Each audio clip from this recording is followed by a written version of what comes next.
Best of r/entitled parents episode 16.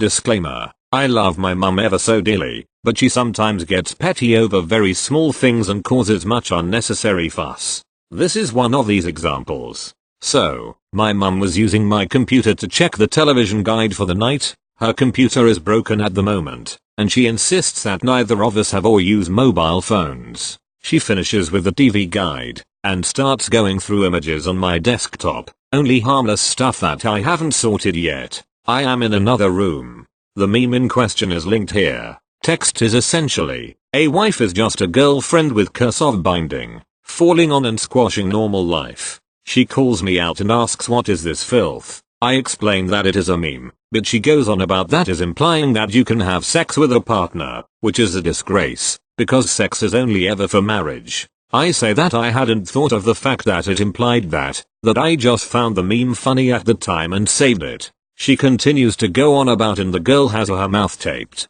Do you know what that is suggesting? That the girl has no consent and girls in general should be silenced. This is as bad as rape. You having this on your computer is so disgraceful. Imagine if your friends or relatives saw this. This is so outrageously wrong and unethical. You should never have been looking at any websites that display any filth like that. Blah blah blah. So, long story short, I deleted the meme, but then recovered it, and I'm just a little bit pissed off at how entitled she can be. But hey, great story for you guys. TL. Doctor, mum looks through my images, finds moral problems with a perfectly innocent meme, gets annoyed and makes me delete the meme. Thank you. Next. Alright, where to begin? Obligatory apology for bad formatting because of mobile. Anyway, to the story. So I was sitting on a train heading back home after work. It was relatively crowded and there wasn't many seats available, so people which haven't met before were sitting right next to each other. Not too bad, right? Well, it takes a turn for the worse. I was about 15 minutes away from home and there was just one more stop until I got back. I was currently sitting opposite from a middle-aged lady and her child who was peacefully tapping away on his mum's phone. A guy got onto the train and saw the empty seat next to me and asked if it was taken. I said no and he sat down next to me. He seemed really excited and was holding a bag. Turns out a train had stopped on the track and they had to get a crane to remove it. I didn't really mind, I wasn't in a huge rush. So the guy next to me opened his bag and revealed a brand new iPhone 11. He was grinning the entire time and I commented saying that it was a nice phone. Although that was the end of it. God, was I wrong? The mum looks over and sees his new phone and makes a comment like me saying it was nice. The guy sets it up and looks at it happily and starts flicking around on it. The mum suddenly looks up and taps his shoulder. Excuse me, that the new iPhone 11? Yep, it is. I just got it in a deal. Is there any chance I could buy it off you? The guy's face immediately falls and he responds with no, sorry, it's not for sale. Well, you got it in a deal, right? Well, yeah, but well, you didn't pay full price, so it doesn't matter as much. I'm not so sure if I want to join in, but I respond with a quite well, he still paid for it. The woman sharply turns her head to me and tells me, this did I ask you? I make a face and mutter to myself, which she sadly doesn't hear. I'm sorry, but I'm not going to sell you my phone, I just got it set up.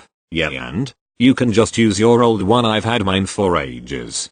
Me wanting to see where this goes. If you're so keen to get a new phone, why can't you buy one yourself? Ugh, you don't understand anything, do you? She responds sharply. I understand that this guy rightfully doesn't want to sell you his phone. I was in an already annoyed mood and this lady was being loud and disturbing me and other passengers, so I was getting pissed. Are you a salesperson? No, you aren't, so shut up and do whatever the hell you were doing before. The kid finally pulls himself away and says, why are you being so loud, mummy? I'm so sorry for disturbing you, honey, you continue what you were doing before. She takes her eyes off her kid and looks back at us. You have disturbed my angel, how dare you? Us? The guy says, you are the one that started this. By now the train had stopped at the other station for people that needed to have a smoke break. I am not going to be taking this from you. She then proceeds to grab her son by the wrist and pull him up, grabs her bags and storms off. As she was leaving, she shouts over her shoulder, I will be reporting this. The guy with the new phone shouts back, for what, hurting your feelings? On the journey back I found out the guy's name was Caleb and he was actually a really cool person and that me and him share the same journey back. Thanks for reading. Thank you. Next. Back in the spring of 2017, me and my family went to Georgia for a vacation. During the trip we went to Six Flags over Georgia. I am a coaster enthusiast, and it was fun to ride roller coasters and get some new credits. When the park was getting ready to close, we went to ride Georgia Scorcher, and it broke down while we were in line. Then we went on Georgia Cyclone. This time we got in the ride and we sat for a couple minutes before it broke down. Even though it is not considered a good coaster, I was still looking forward to it, and with me having ADHD, ADD, OCD, and high-functioning autism, I was upset and started crying. On our way out, an African-American lady, who is the EM, started to complain to my mother about how I was behaving. I was 12 at the time, and I turned 13 later that year. I don't remember much details, but I do remember Em and my mom getting into an argument. That was it. I know, not very exciting, but from my experience, finding entitled parents is hard, despite the seemingly infinite seas of Karens on the internet. Nonetheless, I still hope you enjoyed my story. Thank you. Next. So a while ago I posted another story about my entitled uncle and cousin who hated me and my family because we are brown. Basically my grandma didn't want my dad to be with my mom because she's an Azteca native and didn't want black grandchildren, which in her favor half of my dad's side of the family treated us like savages. Background: after years of my grandmother mentally abusing my father because he married my mother and had my 3 siblings and he fell into a very deep depression and became an alcoholic. After work my dad saw her every day for 30 minutes to make sure she was okay, only for her to tell him to leave them, they don't deserve you. You remember Monica, the white girl next door? She's still single, there's still hope. I hate your kids and Wi-Fi. Wish you weren't so stupid. He would come home after and he was completely fine. Then weeks passed and his drinking became heavier and so did his actions towards us. Story. Now my dad was the best dad I could have asked for, very playful and very sweet, but over the years you can tell he got colder because of his mother. He was a landscaper and very hard working to the point where all the people he worked for loved him. Even some older people whose kids turned into adults gave him their old toys for us. With all that being said, I didn't know how fast a family could crumble to the ground. Like usual, one day he came back very late and very drunk, ignored my brother and I, and just went upstairs to sleep. Not even 10 minutes pass and we hear our little sister screaming and crying along with our mother. We froze and I pushed my brother and dogs into this small room we had under the stairs that we always hid in when our parents would fight. While I was about to run upstairs to grab my sister, they came running down and hid behind the couches. Followed our mom trying to get away from my dad's rage. What I watched for what felt 4 hours will never leave my mind. Until our door was kicked down, someone had called the police. They tasered, handcuffed, and taken my dad away, while they called for an ambulance and CPS. Mom went to the hospital and we were taken to a foster home kind of thing. A month later our mom was well enough to get us back. We had to start from scratch with very little clothes and a small apartment. We had to go to court and saw our dad. He was sentenced to 10 years in prison for what he did. Now this is when our entitled family comes in. Me, M, mom, B, little brother, EU1, 2, entitled uncle, S, 1, 2, EC1, 2, entitled cousins 1, 2, G, grandma. After court, we had to take the bus back home because we didn't have our truck anymore. So mom was going to do paperwork to keep our truck, until we heard someone calling out mom from far away. G with EU1 and EC1 and 2. Please don't do this, drop the charges, I'm begging you, don't leave my son in that cage, they'll kill him, do it for me please. EU1. Yeah, let my brother out, it's not fair that you got to do that to him. My mom was baffled but she told G something she always told her when my dad would hit her. M. You're a woman, deal with it. G. What, how dare you, that's my son, my baby, the father of your children, why would you let him stay there? Nobody can do anything but you, so please I'll do anything. EC1. Yeah, it's not fair that he's in there, he's my favorite uncle, he was good. EC2. Staring at me, this is your fault, if he didn't have black children he'd be happy and free, just because you were born his life was ruined. That was the same cousin that smashed my fingers with a rock when I was 4. G. No, it her fault, points at my mom, if your dirty self didn't get near my son he wouldn't have married you, let alone have children with you, this is your fault, your children will hate you for putting their dad in jail. B. Stop it. My dad hit my mom. It wasn't fair that he hit her. He did it all the time and you guys didn't do anything to help us. Me. You guys just ignored us when they would fight. You guys treat us bad because we're brown, but you're brown too, so why do you guys hate us? M. That's enough. Your son will serve his time for what he did to me. Did you guys even care? My children were taken out of the house and put into a system. I was sent to the hospital with broken ribs, jaw, femur, and nose. Not one of you visited my children when they were locked up or me to see if I even lived. G. Shut up, I don't care about you, only my son. We will make you suffer for this. We left after that. Now, like I said, we didn't have a car and my mom was in the process of making the truck hers. Well, it didn't happen, and that because once she was going to be handed the car, my uncle showed up. EU2. You're not taking this truck. M. It's my truck. It belonged to my husband. Now it belongs to me. EU2. No, I went to go visit my brother and he told me that I get to keep it for myself, and son, he doesn't want you having it. I have it all here. He handed her a paper stating that my father gave the truck to my uncle and even signed it.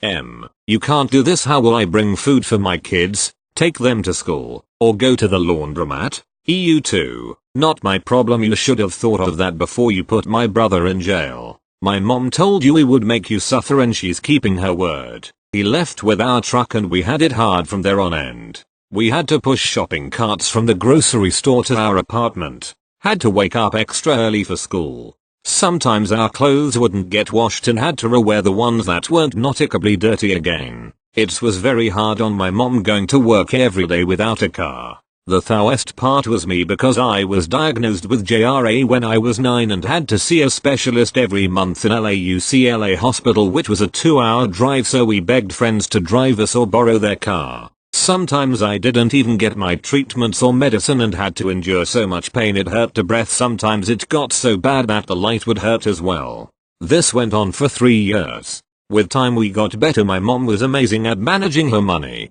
We got a new car, moved to a slightly bigger apartment, got our own washer and dryer, never missed another appointment. We began being happy again while our relatives were trying hard to make us suffer. We cut contact with the ones who hated us and the ones who don't are happy that we built ourselves our way up again. Until we were informed my dad was getting out of prison 3 years early for good behavior. My mom did freak out, but we managed to keep our cool. I was 16, almost 17 at the time. Then the guilt came again. Our EUs and ECs were asking if we wanted to see our dad and if we still loved him or missed him. We never answered their questions. I'm now 18 and my dad has yet to even try and contact us. Maybe he didn't care. Maybe he realized that there is not going back from that awful night. What I do know is he's out there and ready or not, we're waiting and still growing. We don't know what we'll do if he does contact us. All we can do is sit tight and hope he has changed. My entitled family never thought we would make anything of ourselves.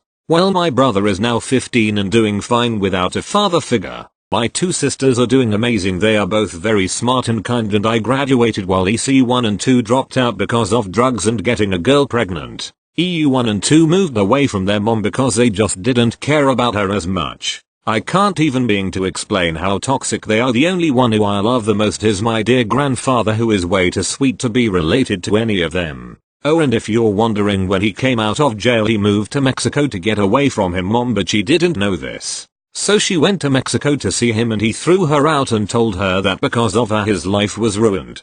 My grandma cried and called for my uncles to pick her up and bring her back, but none of them wanted to, so she stayed with an old friend for 6 months until one of me EUs finally came to pick her up. Edit 1. For those asking if we want to find our dad and built a new relationship with him. So apparently while he was locked up he did want to contact us. He drew us things and wrote letters and sent them to the only address he knew. His mother's house, but he labeled the letters for his sister, who was one of the aunts who liked us. My grandma got to the letters first and, being the most person she was, opened it and found another letter saying to give it to his kids. My grandma kept all of these away from us, and I guess it made my dad believe we didn't want to talk to him, so he stopped. We only know about this because once my grandma left she also left the letters and my aunt found them, then she gave them to us. It was soul crushing knowing he was waiting 7 years for a single response. So of course we want to find our dad. We know the area he's in, but not much more than that. We know he doesn't look the same either. He has a girlfriend who has a son.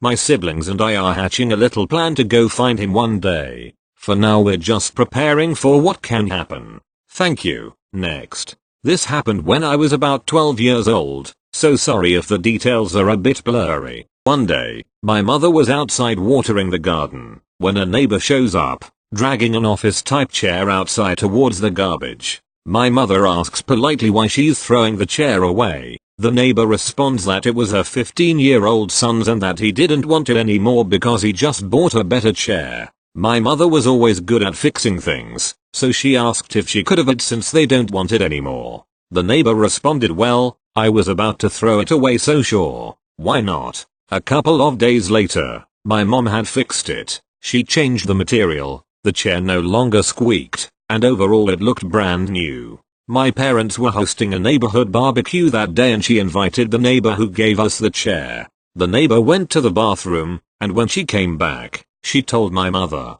hey, I really like the work you did on the chair we gave you. My mom, haha, thanks, I always love fixing old things like that.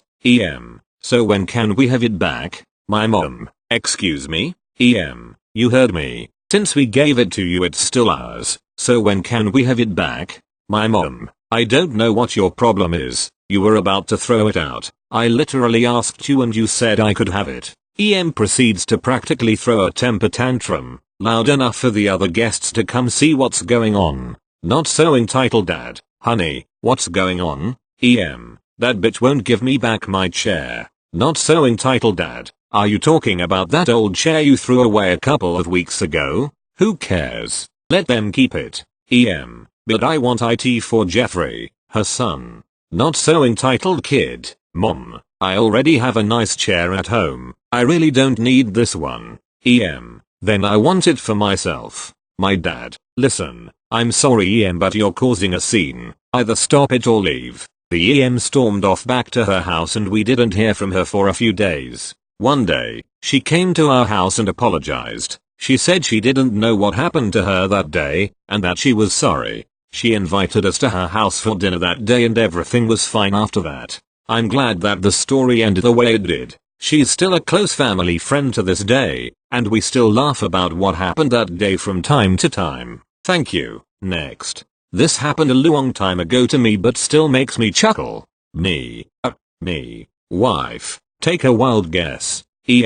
Probably called Karen. Child. Karen's child. Kids. My two. At the time. Young ones. You know how it is with young kids. They see a Thomas the Tank Ride, or whatever outside the supermarket entrance and plead for a go on it. My wife volunteered to give the kids a go on the ride, whilst I take the trolley back to the car and unload the shopping. Busy loading up the car, I hear a voice behind me. It's and child. This parking space is for families with small children, not for you. I've had to park over there, somewhere about a 10-second walk away. You should be ashamed. My kids are rather there with my wife on the ride.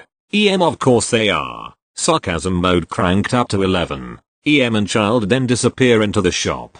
Me? Absolutely fuming. It takes a lot to wind me up. I finish loading up and walk up to my wife. The kids have had their ride and are happy. Can I borrow the kids please? My wife looks at me and I give a brief explanation of the proceedings. One kid in each hand, we disappear into the shop hunting for This could have lasted a long time, but it didn't. At the far end of the first aisle I spotted her. The aisle was empty except for me, kids, and child. She saw me. She was frozen to the spot. I took my time walking up to her. It was a long aisle and the kids only had short steps. The kids were of an age when they didn't question what I was doing thankfully. I arrived and said nothing. I stood there, first looking at and then each of my kids in turn.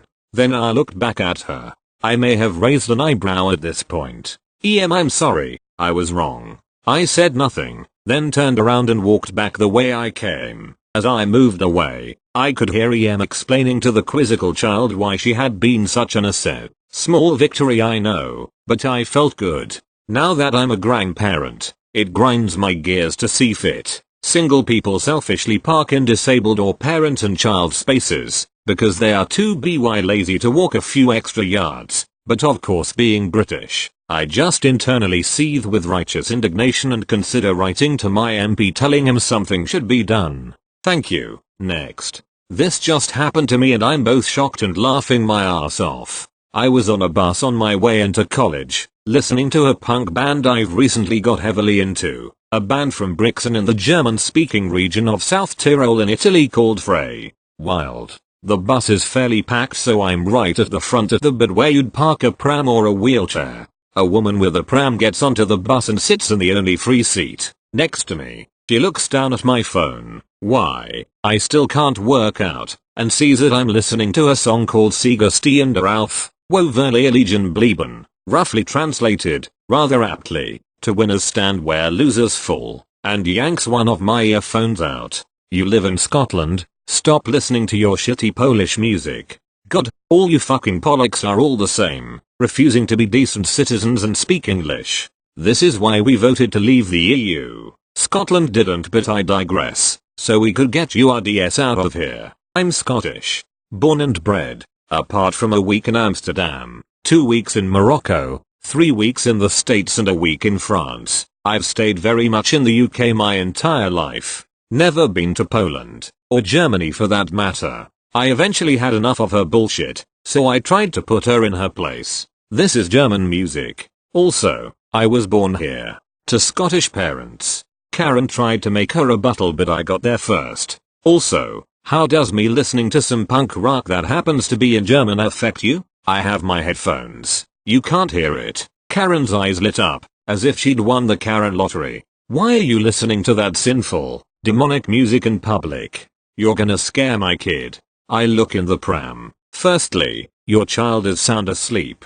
Secondly, I have my headphones in, you can't hear it. I can't hear it. Fuck off and let me listen to my music in peace. Maybe Polish people aren't the problem in this country. Maybe it's stuck up judgmental racist cunts like you. As I called her out on her BS, she whacked the stop button, and yeeted herself and the pram right off the bus at the next stop.